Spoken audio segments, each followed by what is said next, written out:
Assalamualaikum warahmatullahi wabarakatuh. Selamat datang ke kelas 4 Mari. Untuk yang baru masuk, yang dah masuk, dah tahulah Cikgu Mariana akan mengajar awak mata pelajaran sains. Sebelum ni cikgu dah berikan nota untuk tajuk yang lepas. Tapi untuk hari ni cikgu akan terangkan sendirilah tentang tajuk-tajuk yang cikgu rasakan mungkin cikgu perlu terangkan, takut pelajar tak faham. Okey. Okey. Untuk hari ni kita nak kenal dengan kategori-kategori sisa dalam yang kita gunakan di makmal atau selepas kita jalankan eksperimen ada bahan sisa. Sisa-sisa tu pula kita boleh masukkan kepada 4 kategori. Okey, kalau benda tu tajam, contoh gunting, pisau tajam kan, kita masukkan dia ke kategori A. Okey, bahan pepejal tapi tak tajam, kategori B. Kalau bangkai atau organ, contohnya dalam eksperimen kita ada guna tikus atau kita ada guna organ macam jantung lembu. Okey, so bahan-bahan yang bangkai atau organ tu kita masuk dekat kategori C. Dan apa saja bahan yang berbentuk cecair dia masuk dekat kategori D. Okey, pelajar boleh tengok di slide tu ada contoh-contoh bahan dalam setiap kategori. Dan setiap kategori ni tak sama cara untuk kita uruskan dia. Contoh kalau bahan kategori A, kita masukkan dalam bekas khas yang khas untuk sisa tajam saja, tidak di autoclave. Okey, autoclave ni maksudnya ada satu mesin yang boleh membunuh kuman dengan menggunakan haba yang tinggi, iaitu kita gunakan haba panas untuk membunuh kuman. Okey, so kalau untuk kategori A kita tak perlu autoclave, tak perlu masukkan dalam mesin tersebut. Okey, cuma disimpan di bekas selamat sebelum dilupuskan. Okey, dan setiap satu kategori pun tak sama, pelajar boleh baca sendiri kan. Contohnya bahan yang kategori B dan juga kategori D, dia tulis kat situ dinyah kuman secara autoclave, B dan C. Okey, jadi bahan B dan C autoclave, bahan kategori A dan C tidak perlu di autoclave. Cuma untuk C, dia perlu kita masukkan ke dalam beg plastik biobahaya. Cikgu tunjuk macam mana plastik tu, dan perlu bekukan sebelum dilupuskan. Dilupuskan pun bukan boleh suka-suka, dia ada cara untuk lupuskan.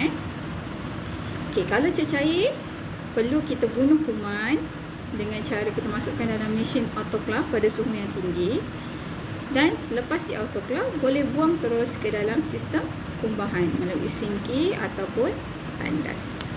Okey, ni yang kategori A. Kita tengok contoh dia, picagari, jarum, bilas kapal. Bilas kapal tu macam pisau tu, dia tajam kan, so peralatan masuk ke kategori A. B, tidak tajam. Apa saja pepejal tak tajam yang kita gunakan, antara sarung tangan ke, tisu ke, atau pelajar ada guna barang-barang lain, asal tidak tajam, masuk kategori B. Kategori C juga tadi, bangkai tikus. Contoh, awak dapat guna bangkai tikus atau bangkai katak. Okey, itu dipanggil haiwan uji kaji makmal kan. So kalau dia benda hidup, kategori C. Apa saja cecair, contohnya darah atau siram, kategori D. Okey, pelajar Okey, ini pelajar boleh ni cikgu nak kenalkan. Ni adalah gambar tong biobahaya. Yang tong warna kuning tu tong biobahaya. Yang plastik tu kita panggil dia sebagai plastik biobahaya. Biobahaya maksudnya dia ada simbol dalam bahasa Inggeris biohazard. So kalau kita pergi hospital kita boleh nampak ada tong-tong ni, kat sekolah kita tak ada lah. Okey. Dan seterusnya, kalaulah berlaku sebarang kemalangan di makmal, apa yang pelajar perlu buat? Dia ada langkah-langkah nak kita uruskan. Kita tengok apa kemalangan yang boleh berlaku di makmal. Antaranya, pelajar tengah buat eksperimen, tiba-tiba tabung uji pecah, tangan pula terkena kaca, ataupun ada asid tumpah. Asid tumpah, kalau asid pekat berbahaya kan. Jadi apa tindakan pelajar untuk menguruskan kemalangan tu? Okey, yang ni jenis kemalangan biasa, termometer pecah biasa, tapi kena hati-hati. Kalau termometer yang menggunakan merkuri, kita akan belajar langkah pencegahan dia macam mana. Okey, kebocoran gas atau kena renjatan elektrik. Okey, kita mulakan dengan pertama.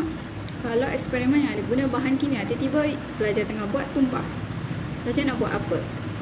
Okey, pertama, cari cikgu, cari pembantu makmal, bagi tahu pelajar dah tumpahkan bahan kimia. Okey, kemudian jadikan kawasan tumpahan sebagai kawasan larangan. Pelajar tak boleh kumpul ramai-ramai nak tengok. Contohnya, satu meja ada tumpah bahan kimia. Semua berkumpul kat meja tu sebab nak tengok, tak boleh. Okey, kemudian bahan kimia perlu disikat dari terus merebak. Caranya kita gunakan pasir. Okey, pelajar gunakan pasir. Dekat makmal kita memang ada pasir untuk mencegah merebak dan membentuk sempadan. Okey, lepas tu tumpahan bahan kimia tu hendaklah dikaut dan dibuang dengan selamat. Kalau pelajar tak pasti, dapatkan maklumat daripada guru dulu sebelum buat apa-apa. First, mesti bagi tahu guru. Okey. Situasi kedua yang lebih bahaya ialah kalau terlibatnya satu perkara, kita kata berlakunya tumpahan merkuri. Selalu merkuri ni kita gunakan dalam dalam termometer. Okey, tapi termometer memang ada dua. Ada yang gunakan merkuri, ada yang tak gunakan merkuri. Katakan pelajar gunakan termometer yang gunakan merkuri, jatuh, pecah. Apa pelajar nak buat? Okey, first pelajar kena tahu merkuri sangat-sangat bahaya. Pelajar tak boleh, benda tu dah tumpah, pelajar pegang ke, pelajar kutip pakai bekas ke, tak boleh. Kenapa? Pelajar tengok kat sini. Boleh berlaku keadaan di mana kita panggil sebagai keracunan merkuri. Maksud keracunan merkuri tu ialah merkuri ni sifat dia adalah cecair. Dia adalah logam tapi bersifat cecair. Dia boleh terus masuk ke dalam kita punya kulit melalui liang roma kita, masuk terus ke dalam salur darah kita, dan bila dia masuk, ni yang bahaya ni. Dia boleh serang kita punya sistem saraf. Okey, pelajar tengok nota ni.